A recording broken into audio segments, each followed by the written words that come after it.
think what everybody notices the very first thing you get out of your car on the Oregon coast is you get blasted by the wind, and it's incessant. Summertime, the winds swing around and blow from the north to the south, what we call the spring transition. It's really the start of the summer season and the growing season in the ocean. And that lasts pretty steady until early fall. And I always joke you can set your watch because on October 15th, that pattern switches and the rains start. As the wind blows over the ocean, of course it causes waves. The waves get bigger and bigger and break into white caps.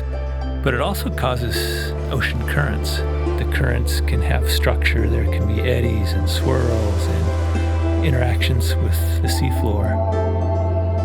So as annoying as that constant wind is out of the north during the summer, what it's doing is it's pushing that surface layer of the ocean offshore to the west, upwells the deeper waters with those all-important nutrients. So it's the fertilizer that has to come up and help the phytoplankton grow. And that really is the base of the whole food web. I can tell whether it's going to be a good upwelling year or a good production year in the ocean just by the wind. When I'm there and that wind's blowing, I go, aha, things are normal. Things are good.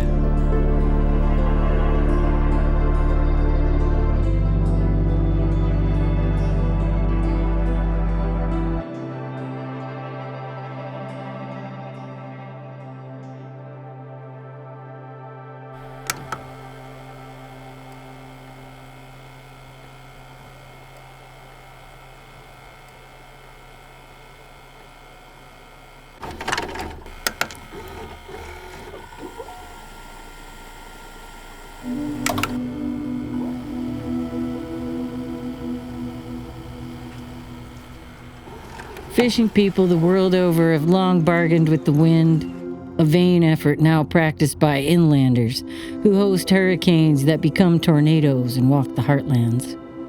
The wind, among all the elements, is so often a messenger. We study its movements, make our decisions based upon its fickle vagaries, risk, at times, everything, for a chance at catching fish, getting around the corner, at rescue. I was recently invited to consider the wind and its tricksy nature after a sharp breeze threw in my face a fistful of sand and snatched a new hat from right under my sweatshirt hood, a challenge indistinguishable, if non-corporeal, from the treatment by down-the-block bullies of a small-town kid in a landlocked county. The hat itself was not that special. Fishing season cannery swag, glad handed out to the fleet.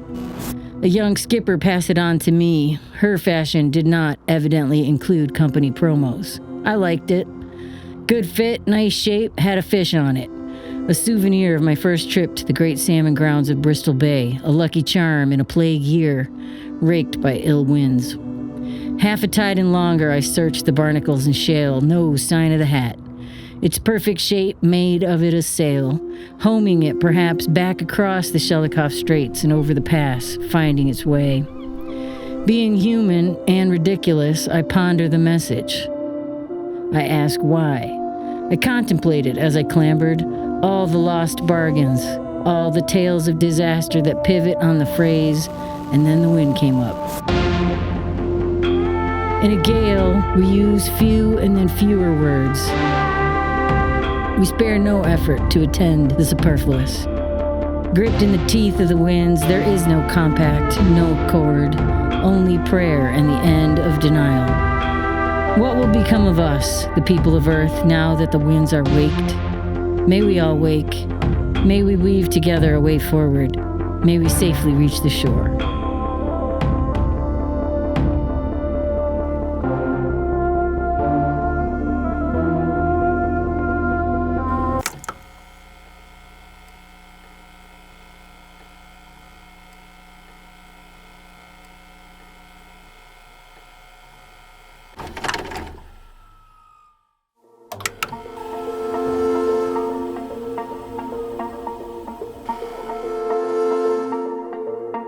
We are people on the edge of catastrophic forces,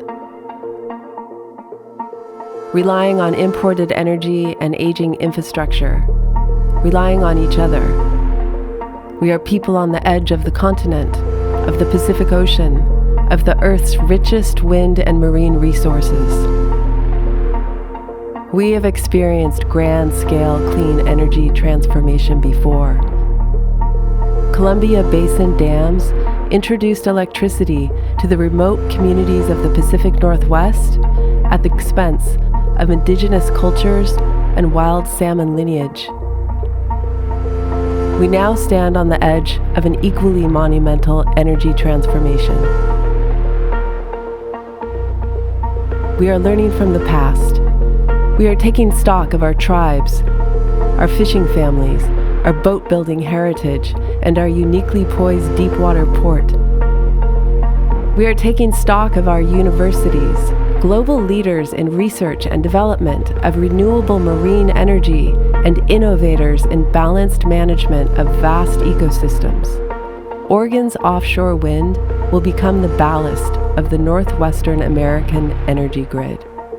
We have a vision that offshore wind enables thriving, economically diverse, and energy-secure coastal communities.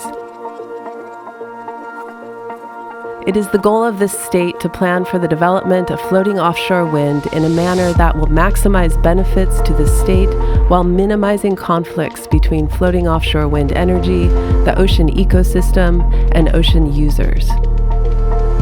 We are people on the edge of exploration, adaptation, collaboration. We are people on the edge of discovery, self-reliance, balance.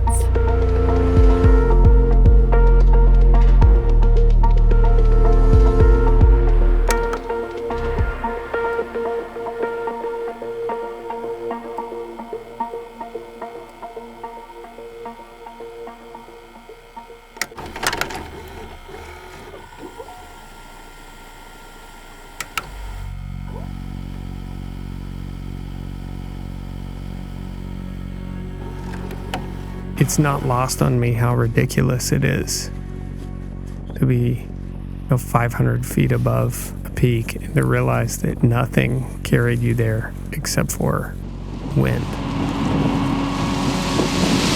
It is sometimes scary, but only in fleeting moments. Yeah, I love the wind. I love specifically that comes from different directions, different times of the year, with different systems, and that there is an amazing landscape that runs right up to the water. Flying a glider far above the earth is probably the perfect place to really decide if you want to and how you talk to God. People always say things like, oh, I need a higher perspective. You can imagine all of the things that you have to shed in order to fly above the earth, hanging by a piece of string and a little bit of nylon. You got to let go of a lot of things. And so I think we could all use to let go of some things sometimes.